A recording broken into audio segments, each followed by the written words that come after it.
विपत्ति का मूल कारण। किसी समय तुंगभद्रा नदी के किनारे एक नगर था जहां आत्मदेव नाम के एक सदाचारी कर्मनिष्ठ ब्राह्मण रहते थे। उनकी पत्नी का नाम था धुंधुली। वह सत्कुलोत्पन्न सुंदरी थी और घर का कामकाज करने में निपुण थी, किंतु बहुत बोलने वाली, कृपण, कलहप्रिय और दूसरों के झगड़ों में आनंद लेने वाली थी। आत्मदेव अपनी पत्नी के साथ संतुष्ट थे, किंतु इस बात का बड़ा दुख था कि उनके कोई संतान नहीं थी। अंत में दुखी होकर उन्होंने देहत्याग का निश्चय कर लिया और एक दिन चुपचाप वन में चले गए। वन में प्यास लगने पर एक सरोवर से जल पीकर वे बैठे ही थे कि वहां एक सन्यासी आ गए। उन्हें जल पीकर बैठे देख ब्राह्मण आत्मदेव उनके समीप पहुंचे और उनके चरणों में सिर रखकर फूट फूट कर रोने लगे।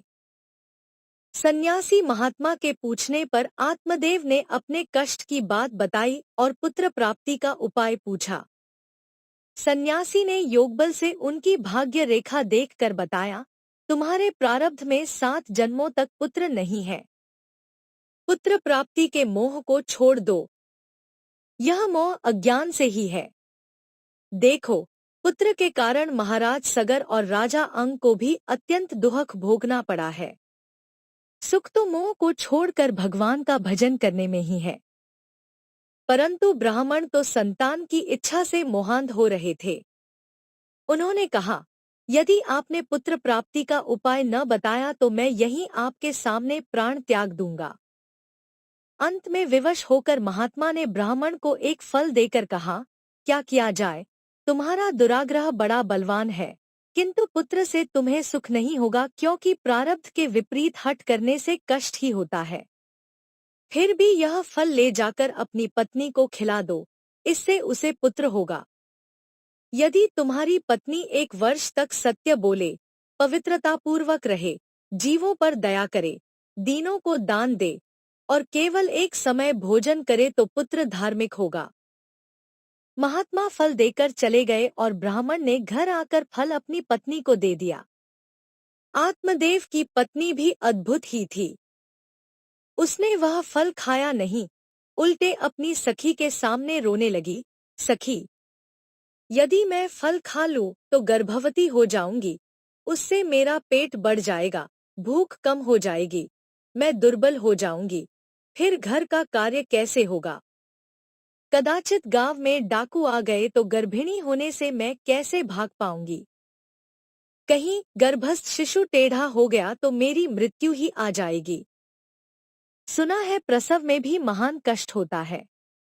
मैं सुकुमारी उसे कैसे सहन कर सकूंगी? मेरे असमर्थ होने पर मेरी ननद मेरा सर्वस्व चुरा लेगी। सत्य, शौचादि नियमों का पालन करना भी मेरे लिए कठिन है।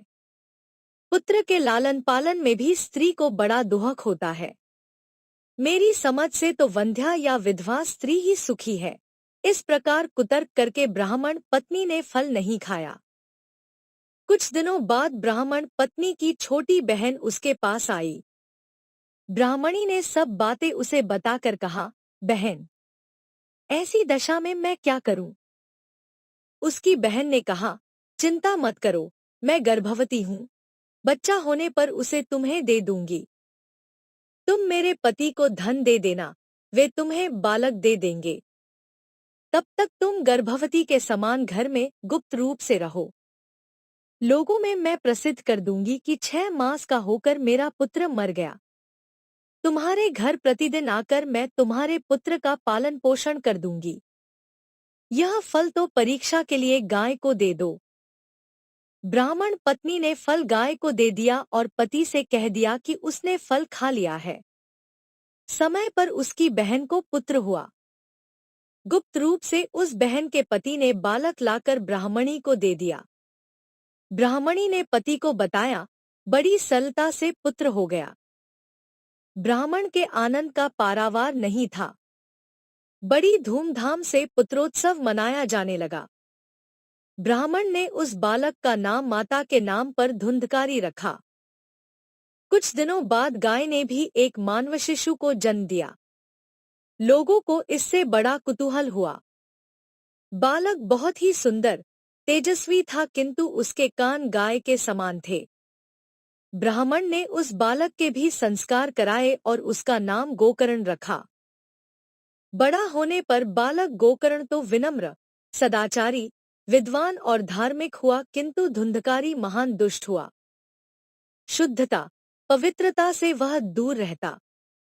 वह अत्यंत क्रोधी था, बाएं हाथ से भोजन करता था, चोर था, सबसे अकारण द्वेष रखता था, छोटे बच्चों को उठाकर कुएं में फेंक देता था, हाथ में सदा शस्त्र रखता था, दीनों तथा अंधों को सदा पीड़ा देता रहता था, चांडालों के साथ हाथ में रस्सी और साथ में कुत्ते लिए घूमा करता था। वेश्यागामी बनकर उसने सब पैतृक संपत्ति नष्ट कर दी और माता पिता को पीटकर घर के बर्तन भी बेचने को ले जाने लगा। आत्मदेव को पुत्र के उत्पात का दुहक असह्य हो गया। वे दुहखी होकर आत्मघात करने को तैयार हो गए। परंतु गोकर्ण ने उन्हें समझाया कि यह संसार ही असार है, यहाँ सुख कहाँ है। सुख तो भगवान का भजन करने में ही है। गोकर्ण के उपदेश को स्वीकार कर आत्मदेव वन में चले गए। भगवत भक्ति में मन लगाया, इससे अंत में उन्हें भगवत लोक की प्राप्ति हुई। इधर घर में धुंधकारी ने माता को नित्य पीटना आरंभ किया कि धन कहाँ छिपा कर रखा है, बता। नित्य की मार से व्याकुल होकर ब्राह्मणी ने कुएं में कूदकर आत्महत्या कर ली। स्वभाव से विरक्त गोकर्ण तीर्थ यात्रा करने चला गया। अब तो धुंधकारी को स्वतंत्रता मिल गई। 5 वेश्याएं उसने घर में ही टिका दी। चोरी, डकैती, जुआ आदि से उनका पालन पोषण करने लगा। अपने कुकर्मों से धुंधकारी ने बहुत सा धन एकत्रित कर लिया। धन देखकर वेश्याओं के मन में लोभ आया। उन्होंने परस्पर परामर्श करके एक रात में धुंधकारी को रस्सों से बांध दिया और उसके मुख में जलते अंगार रखकर उसे मार डाला। फिर उसका शव गड्ढा खोदकर गाड़ दिया और सारा धन लेकर घर से चली गई।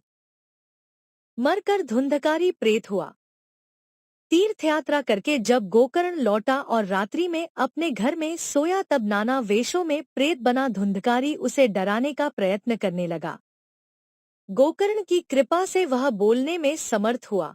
उसके मुख से उसकी दुर्गति का वृत्तांत जानकर गोकर्ण ने उसे इस दुर्दशा से मुक्त करने का वचन दिया और अंत में उसे भागवत कथा सुनाकर प्रेत्योनि से मुक्त कराया। कहानी समाप्त हुई। कहानी आपको कैसी लगी? लाइक या अनलाइक करें, कमेंट करें, सब्सक्राइब करें, मित्रों को शेयर करें। धन्यवाद।